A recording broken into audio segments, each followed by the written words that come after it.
Thanks so much for having me. And I also want to start my speech today by acknowledging country, acknowledging the lands of the Gadigal people of the Eora Nation. We're here because we're at a really critical juncture in the defence of civil liberties in Australia. As Israel continues its campaign of relentless bombardment, siege, starvation, and dispossession in Gaza, here in Australia, this violence reverberates in extraordinary measures to suppress the voices of those speaking out. As advocates for civil liberties, this shouldn't surprise us. In every case of mass atrocity, we see powerful campaigns to smear and silence dissent. In 1971, when South Africa's all-white rugby team, the Springboks, toured Australia, anti-apartheid activists launched sustained protests. Authorities responded with force and vilification. Over 700 protesters were arrested, and right-wing media cast them as violent. Victorian Premier Henry Bolt called them louts and larrikins. Queensland's Jelk Peterson declared a state of emergency, unleashing repressive police powers. Prime Minister William McMahon insisted politics and sport should not mix. During the Vietnam War, police and intelligence agencies monitored anti-war groups, raided offices and seized materials. ASIO kept extensive files on clergy, academics and unionists who opposed the war, branding them as subversives. Even leafleting against conscription resulted in arrests for obstructing the footpath or offensive behaviour. Put into jail too. Throughout history, we see attempts to reframe human rights defence as a law and order issue. And today, this takes a particularly insidious form: the classification of calls for Palestinian freedom and justice, or even merely factual reporting on Palestine, as anti-Semitic. What should be a serious fight against anti-Semitism has been distorted into a tool for repression. Institutions, fearful of reputational harm, have capitulated rather than defend their independence. Individuals are punished, voices silenced, and democratic freedoms narrowed. We saw this when the ABC bowed to pressure from a group of pro-Israel letter writers to fire the brilliant journalist Antoinette Lattouf. The false charge that her reporting was anti-Semitic. Earlier this year, the federal court found her termination unlawful. A public broadcaster had yielded to a coordinated campaign serving the interests of a foreign government. We saw these same dynamics when Creative Australia cancelled Khaled Sabsabi's appointment to the 2026 Venice Biennale. The campaign began with a Murdoch journalist, one who's notorious for his campaigns to destroy the lives of those speaking out on Palestine, who speculated about a 20-year-old artwork and Sabsabi's criticism of Israel.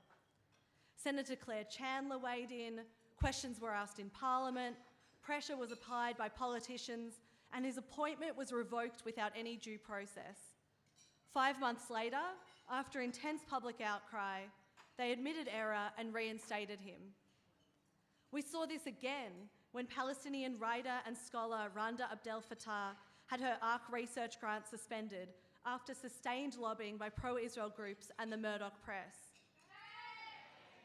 Despite previously defending ARC independence, Education Minister Jason Clare urged the ARC to investigate her as a matter of priority. In this climate, where even the most basic speech on Palestine is distorted and denounced as racist, Palestinian voices themselves are treated as the ultimate threat, the most serious risk to be managed or silenced. Anti-Palestinian racism is not incidental to this pattern. It pervades every example.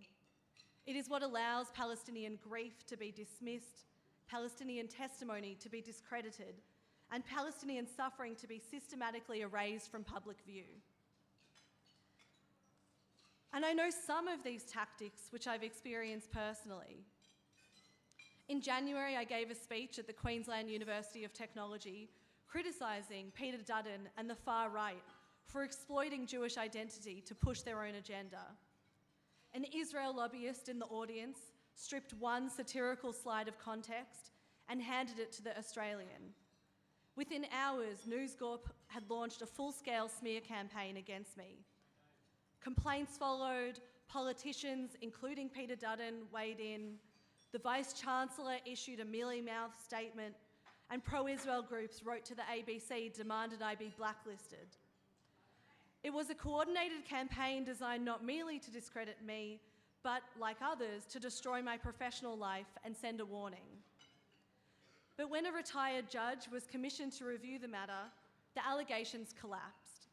The investigation found that the allegations were false, that my satire was not anti-Semitic or offensive to anyone present. The entire incident had been confected. Time and time again, when tested in courts or independent inquiries, these smear campaigns disintegrate.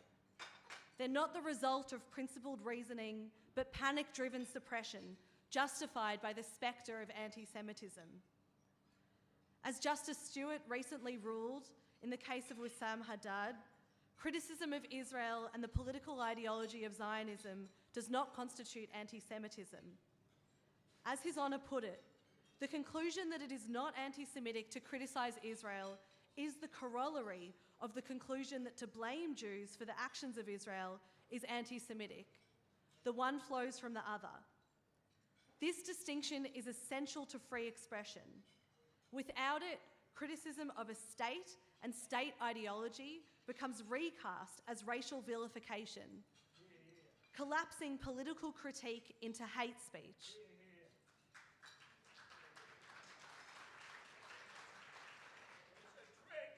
The systemic threat to democracy is clear.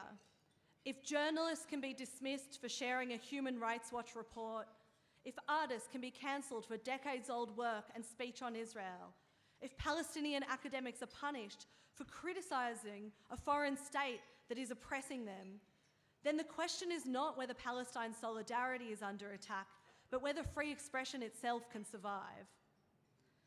For those of us committed to human rights, the lesson is clear. Our institutions have to equip themselves to withstand these attacks. And this means more than defending individuals after the fact. It means developing the analytical clarity to see through the conflation of political critique with racial hatred. It means building the legal and organisational resilience to resist coordinated smear campaigns. This requires legal literacy, internal procedures, but mostly the courage of leadership. It means resisting the urge to capitulate or risk manage at the first sign of controversy. And it means asserting, without apology, that civil liberties, freedom of expression, freedom of assembly, freedom of association are non-negotiable. The risk of failing to do so is immense. If these tactics are normalised, they will not remain confined to Palestine. The same tools, labelling dissent as hate, surveillance, punitive funding measures, visa cancellations, will be turned against climate advocates, First Nations activists and union organisers. This is a litmus test for Australian democracy, and how we respond, stand firm or capitulate will determine not only the future of Palestinian solidarity, but the vitality of civil liberties themselves. And as civil liberties advocates and human rights lawyers, we have a responsibility to sound the alarm on international atrocities and genocide, as well as a responsibility to confront authoritarian practices at home.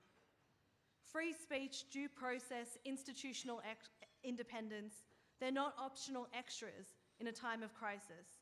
They're the very heart of human rights work. And so, without further ado, I would like to introduce someone who has made such a profound impact, I think not only on me, but on many people in this room. His advocacy for Palestine over decades and decades, his rigorous reporting and what he has suffered has been a huge inspiration to me, particularly as a Jewish person.